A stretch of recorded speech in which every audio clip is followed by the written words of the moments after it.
Anyway, this is a talk which is inspired by a passage from Mariano Artigas' book, The Mind of the Universe, which led me to see a connection between his view of truth in a scientific theory and the question of meaning and truth as posed by the use of ordinary language.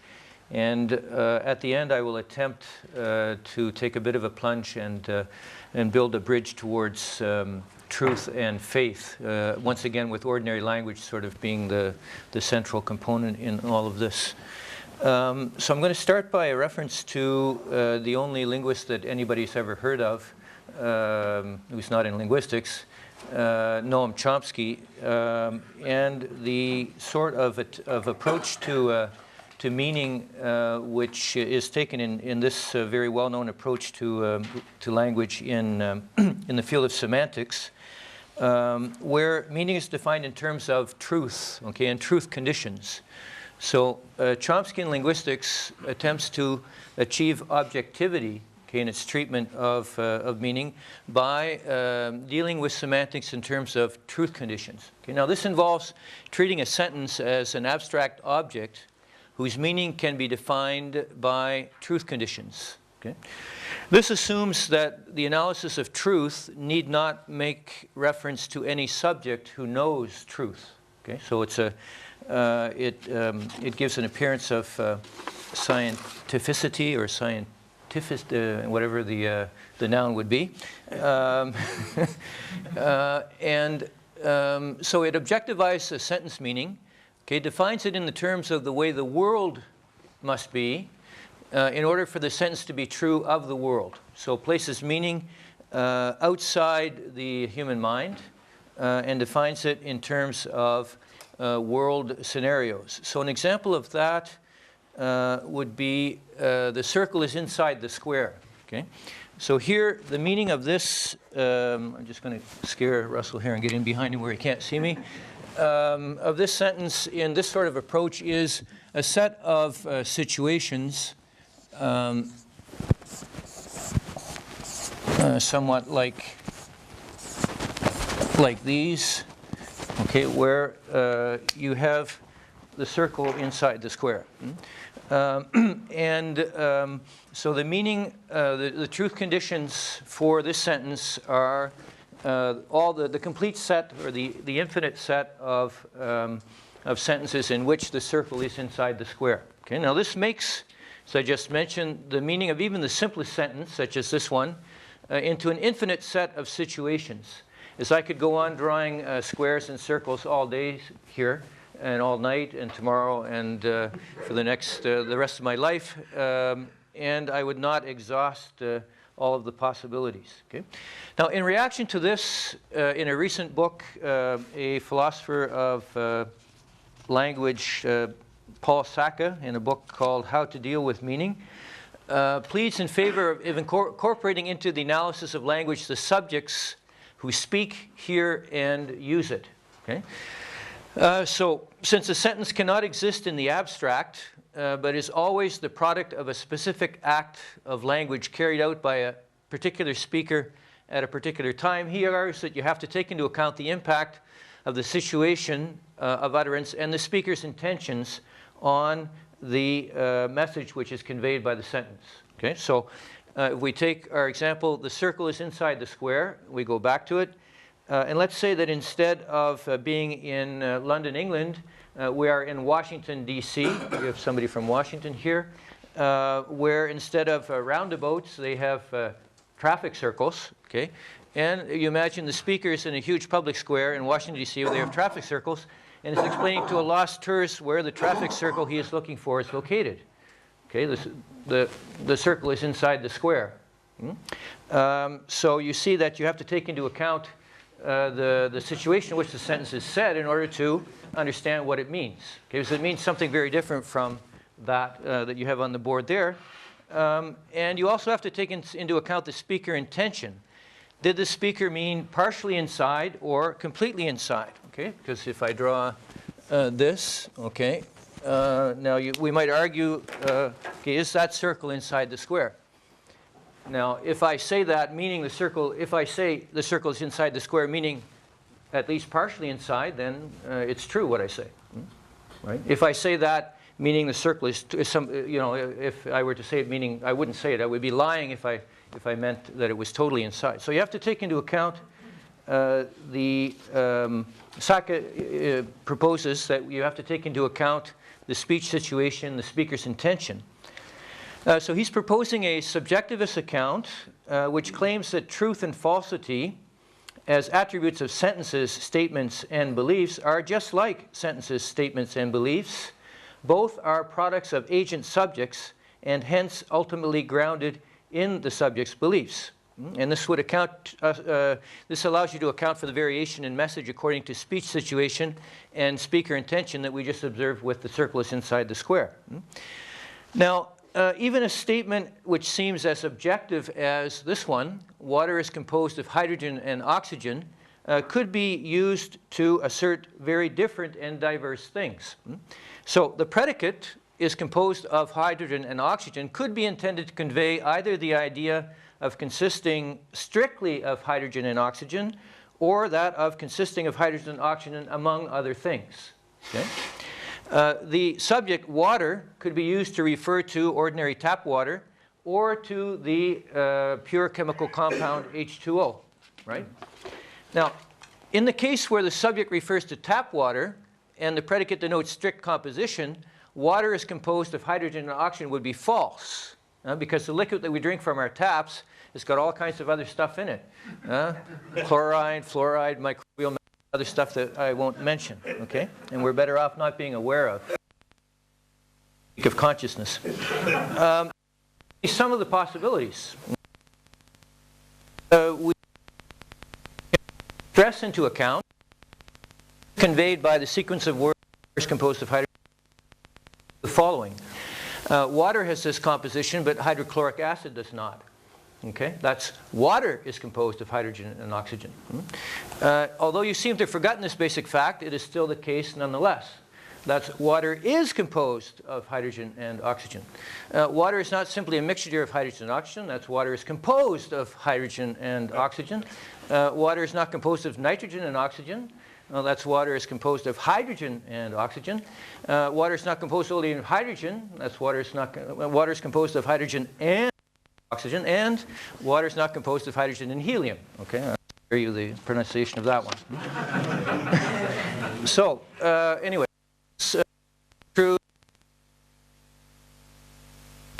Uses illustrate the fundamental unsoundness of the type of objectivity exemplified by conditional semantics, which treats sentences as abstract objects whose meaning can be defined by means of truth conditions, a position which assumes, as Saka points out, that the analysis of truth need not make essential and explicit reference to some subject who thinks.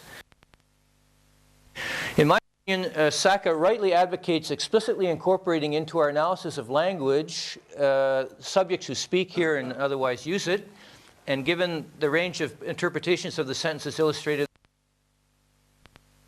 seems absolutely necessary to account the fact of the situation of utterance, okay, and the speaker's attention on the message conveyed. So I'm going to defend the position here that while Saka's proposal is adequate for the analysis of linguistic meaning, there's problems for the analysis of truth. But it's interesting to bring it into the discussion of truth. Okay, the job of the linguist is to explain speaker chose a certain linguistic sign in a given utterance and did not choose other signs. Okay? The obvious answer to this question is that the forms chosen signify the way the speaker sees the content of the message, that, or you could say sees the situation that and wishes to convey the. So, for example, dog is in the park, or you can say of the same animal, your mutt is in the park. Okay? And the speaker's choice of word to refer to the dog indicates what the speaker thinks of the dog, right? Now, whether the speaker sees things the way they are is irrelevant to the task of explaining why he or she talked about them the way that he did. Okay, the speaker could be lying, and that wouldn't be a problem for a linguist. It would be a problem for a logician, right? So the proposal to explicate meaning in terms of what Paul Sackett calls his approach as contrasted to, compared to truth conditions is attitude conditions. The proposal to explicate meaning in terms of attitude conditions, which reflect the speaker's take on a rather than truth conditions, is highly promising for linguistic analysis. However, there are some problems even there that I'll point out just sort of in passing, because they're related to, is that attitude conditions still treat meaning only at the level of the utterance or the sentence, okay? Which is not the level at which there is a stable correlation between sign and meaning, okay? So that's a problem for a linguist. Any utterance necessarily involves situational factors pertaining to the circumstances in which it is made, and these cause its meaning to vary, as we've seen with water is composed of hydrogen and oxygen, and the circle is inside the square. So there's no stable relation between sign and meaning on the level of the sentence or the utterance. If you look for it there, you're looking for it in the wrong place. Now, since language functions as an instrument of communication, that we know, there necessarily has to be some level where there is a stable sign-meaning correlation. Otherwise, communication would be strictly impossible. Right? And we know that it isn't, because we do it all the time. Does communication require that utterances be autonomous objects with autonomous meaning, as in the truth conditional approach? No. So there's no realm of abstract sentences floating around out there in outer space or even in the environment. Does communication require intersubjectivity? So some form of agreement on the mental content attached to the linguistic signs? Here the answer is yes, necessarily so, because otherwise there would be no communication possible by means of language. So I'm going to now explore this notion of intersubjectivity and eventually get to Mariano Artigas and truth in scientific, what truth means in a scientific theory. Okay? So intersubjectivity, which we observe as a characteristic of natural language, points to our ability to know reality in basically the same way as other human beings do. So a way which is not strictly personal, but reflects the nature of the object known, as otherwise there's no way of explaining the convergence of individual subjectivities which we observe in language. Okay? Language is all about talking to other people and them understanding you. Right? So it's not it does not, the meanings of words do not involve your own personal experience of what a dog is, right? Your pet dog that you had, you know, it's obviously what we share, okay? And that can coexist with your own personal experience of dog, but it's not what the word dog evokes, right? Sacca, so he proposes that it's rational, okay, he's taking a subjective approach. Okay, I want to propose an intersubjective approach, which is not the same thing.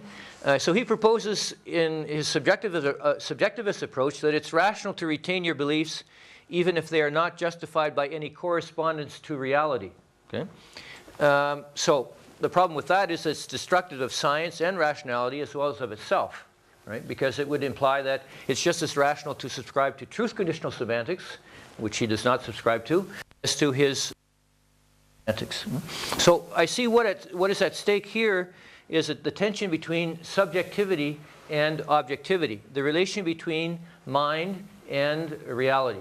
Okay, so I would propose object subjectivity and objectivity are in a correlative gradient relationship. Okay, I'm going to explain what I mean by that.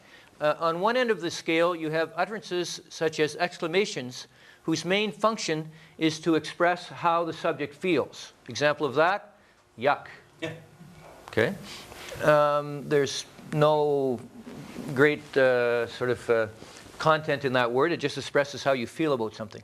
At the other extreme, we have utterances such as philosophical or scientific statements which attempt to abstract away from personal subjectivity and to reflect the way that things are. Okay, as an example of that, I chose the a thing cannot both be and not be at the same time and in the same respect. Okay, the principle of non-contradiction. Now, the scientists or philosophers who make such as the principle of non-contradiction remain human, nonetheless, hopefully. And so you have to take into account, at least my argument is, Mariano Artigas is as well, that you have to take into account their communicative intention and the context provided by the theory to which they subscribe in determining the truth or the falsity of what they say. Okay, so the principle of non-contradiction is intended as a metaphysical statement and not as a line of poetry. Okay? Although it might make a nice line of poetry, you know, a thing cannot both be and not be. It has a certain rhythm to it. But, and for instance, what is meant by the word thing in the principle of non-contradiction is not the same thing as is meant by this word in everyday speech in English. Okay? So I am not a thing. If somebody called me a thing in an ordinary situation, I would object to that. Okay? According to the principle of non-contradiction, I am a thing. Right? A res, I guess, right? Now, as Artigas in his book, The Mind of the Universe, so aptly puts it, and this is a bit of a longer passage, so we'll take our time and give you time to read it. Okay, science contextual, semantic, and pragmatic features, which correspond to the theories of truth as coherence, as correspondence, and as praxis. We will meet unsolvable problems if we separate these features. Such problems arise, for example, if we try to establish truth as a correspondence conceived as completely independent of theoretical construction and pragmatic intervention. An interpretation of this kind would amount to illegitimately making scientific truth absolute, because the value of our knowledge would be considered as though independent of our concepts, their references, and the real problems that we try to solve with them. So here we're in the heart of the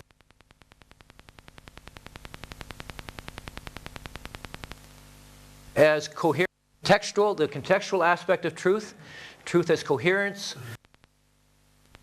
The overall configuration conditions the value of any given term within it.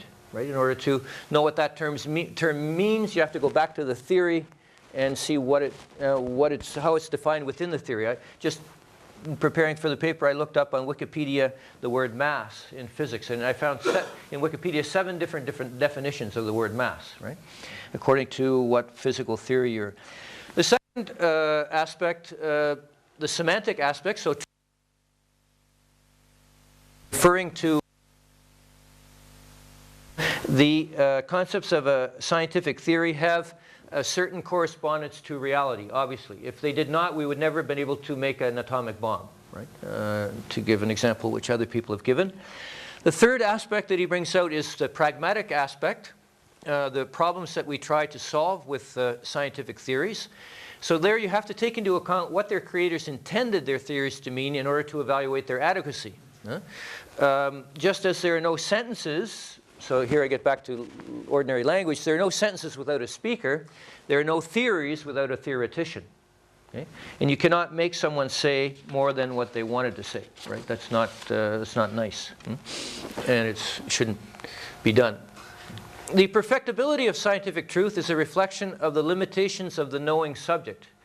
However, this does not make such truth purely subjective. Just because the human mind is not omniscient, it does not mean it's incapable of grasping reality and can only express its own attitudes or feelings. Okay, so we have a truth which it reflects the knowing subject and the limitations of the knowing subject in science as well, everywhere. But that doesn't mean that it's purely subjective, because we have intersubjectivity, right, in science, and we have it in human language as well. So now the connection, now I take the plunge. I don't know how much time I have left, and try to make a connection with faith. Okay? So you can also discern a link with faith in this respect. And it's on 2 levels, as implied from a passage that I found in a book in French, L'accès à Jésus par les évangiles de René Latourelle. And I give it to you in the original. I'll translate it here. So he says that accompanied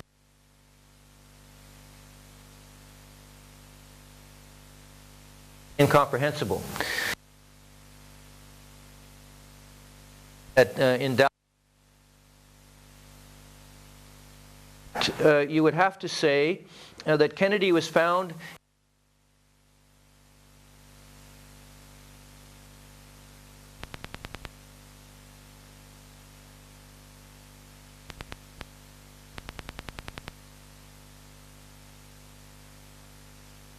interpretation which conveys a judgment. Judges, there is only a jumble of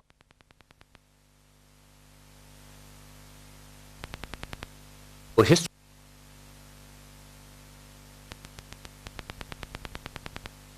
Perceives and judges that fact. Okay? So, can we idea? First of all, just as any existing scientific theory provides the context for interpreting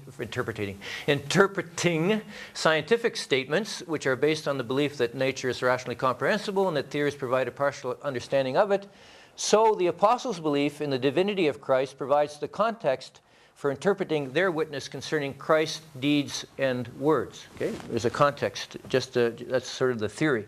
Consequently, and this may be a bit more controversial, just as it is impossible for a non-physicist, or at least someone who has not taken the trouble to study physics and to understand it, to make rational claims about quantum theory, so it is impossible for a non-believer, or at least someone who has not made the effort to adopt the position of a non-believer, to make rational claims about Jesus Christ, for they don't know or understand him. Okay? So that's, to me, an interesting conclusion. Second thing, a parallel that we can draw with faith is that just as a scientist has to trust the work of other scientists before him, so a believer has to trust the witness of the first believers. Okay, so you have an interpersonal relationship involved in science as well as in faith. So I'm just about ready to wrap up. In conclusion, we can say that knowledge is not based on doubt, contra Descartes, but on faith, but on trust, okay, also known as faith. So for Descartes, the starting point of knowledge is doubt, okay, methodical doubt. And you have to seek that which is least doubtful as the basis of your knowledge, the cogito, right? So for him, knowledge, because he's being influenced in his view of knowledge by the scientific method, is basically the reduction of doubt. Okay? As in the scientific method, you pose a hypothesis.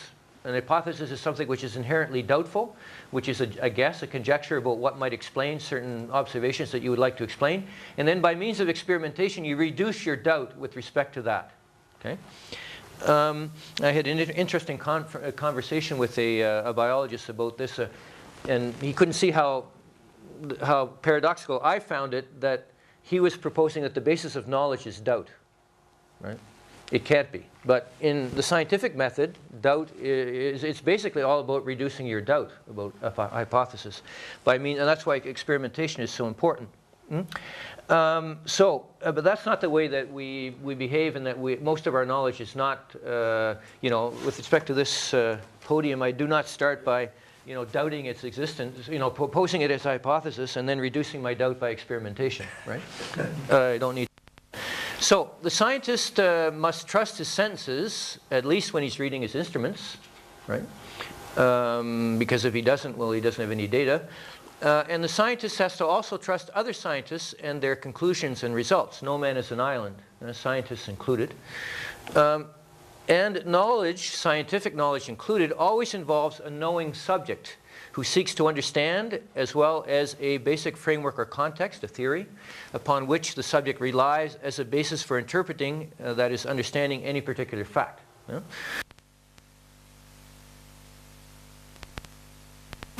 I think have a lot of things in common, even though they're not the same thing. And I've tried to bring those out. Science is far more subjective, intersubjective, and not just personal subjectivity, than scientists might like to admit. But intersubjectivity provides the guarantee that our knowledge, our scientific knowledge included, is not merely personal idiosyncratic fabulation, but reflects the reality of the object known. Okay? Because you have to have an object upon which everyone agrees that these are the data, these are, okay, in order to do science. If you don't have that, you can't go anywhere. So to conclude, does the rubber ever meet the road? Okay, instead of a question, we have an exclamation. And not just in science, but in faith as well. And therefore, we can agree with Cardinal Ratzinger, Benedict XVI, we can open the door to the question of truth, the door that leads out of the circle of language turning around on itself. Yes. So thank you very much.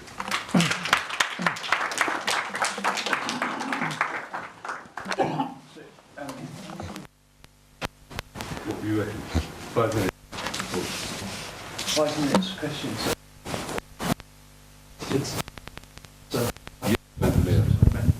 Thank you for a very stimulating presentation. I have perhaps two questions.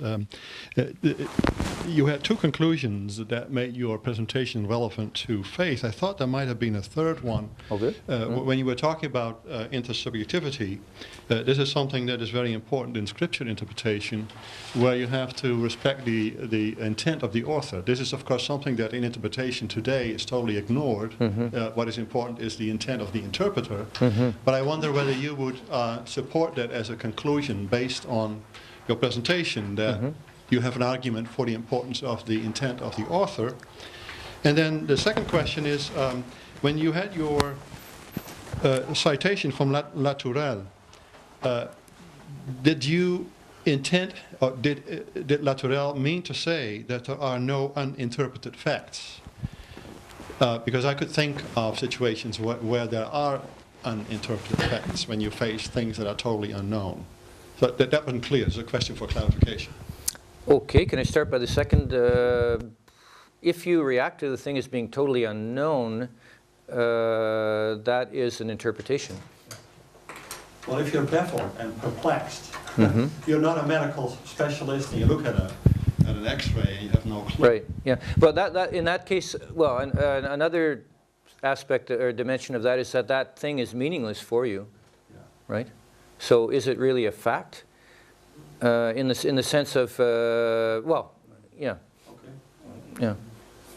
Yeah. To reply to your first observation, yes, I would definitely agree with that. That the whole point of communication is to arrive at the message which was intended by the author, by the speaker, right? And in the case of Scripture, the author is God, so you have to aim at trying to get to the intention of the author, right? That's the really important thing. And it's sort of interesting that Christ did not leave us with any written text by himself. He wrote only one thing that I'm aware of. It was written in the sand, and it was erased immediately afterwards, right? And I think that may be because of the danger of a well, this is just pure speculation, but a written text is a dangerous thing, as any of us know who publish things, right, in our field, because it is detached from the author of the text, and therefore people cannot ask you what you meant by it. They do not. In many cases, they do not have the context in which it was written. They're interpreting it in their context, which is not the context in which it was written, and that opens up the door to all kinds of misinterpretations and makes it much more difficult to. So the fact that Christ chose oral, face-to-face communication, I think, is significant. And it's the best means of conveying a message. Excellent. Thanks for the talk. I really enjoyed it. And this is, I don't know if it's a question, a comment, or just some thoughts that came to my mind. But at the end of your talk, you talked about this thing of trust and of testimony and having spent a number of years in one of the temples of the social studies of science, which is Cambridge, well, the Department for the History and Philosophy of Science there. And that's one of the things they're talking a lot there, the philosophy of testimony in science, right? So far from the old positivistic approach to the contents of scientific theories, trust and testimony as a way to transmit and a way to legitimate the content of data and the content of theories.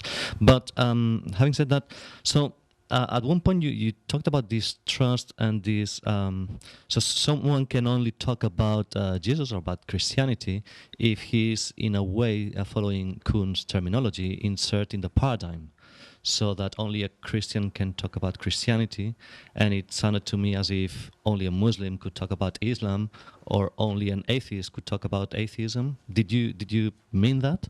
No, and therefore nuanced implying an that, incommensurability? maybe you didn't notice that only someone, either someone who's in the paradigm who has made the effort to understand the paradigm, to put himself in it, okay, can really make a meaningful statement about any topic, right? Yeah, but how can a non-believer? I mean, I don't see how a non-believer, no matter how intellectual interest he puts into trying to understand the religious phenomenon will have, without having the experience of the religious belief, be able to talk about that, for instance? No, you can talk about it, but what you say is it's. I would say that it's similar to someone who is talking about quantum theory without knowing without knowing the paradigm, without understanding without understanding quantum theory, right? They may be able to say some things about it which are meaningful, but it's going to depend on the degree of understanding that the person is able to achieve, right? Because in order to see the full reality of the thing, you have to be able to adopt the point of view on it, which allows you to see that. And if you are unable to do that, well, you just won't. You will see maybe some things, in some cases, practically nothing.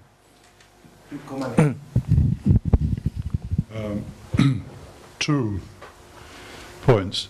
First one is really a question for clarification.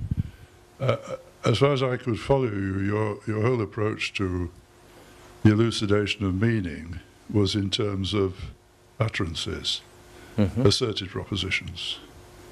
What about unasserted propositions, which one can find on the pages of many books, which are intelligible? That's one.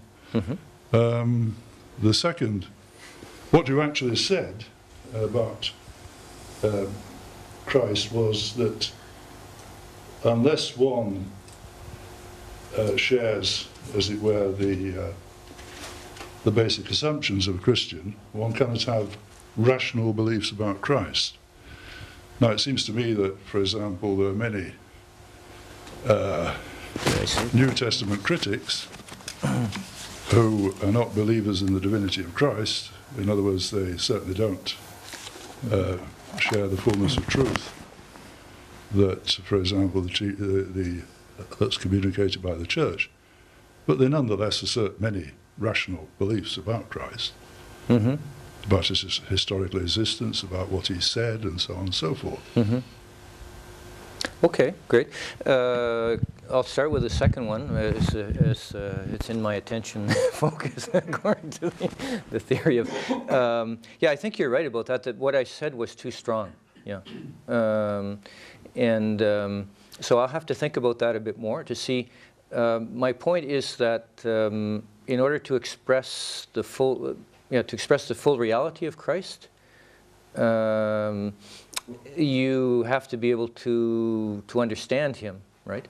And so that does not preclude having a partial understanding or to be able to make certain claims which would fall in the category of rational claims, right? Yeah. So I made what I said was too strong, and I thank you for rectifying that.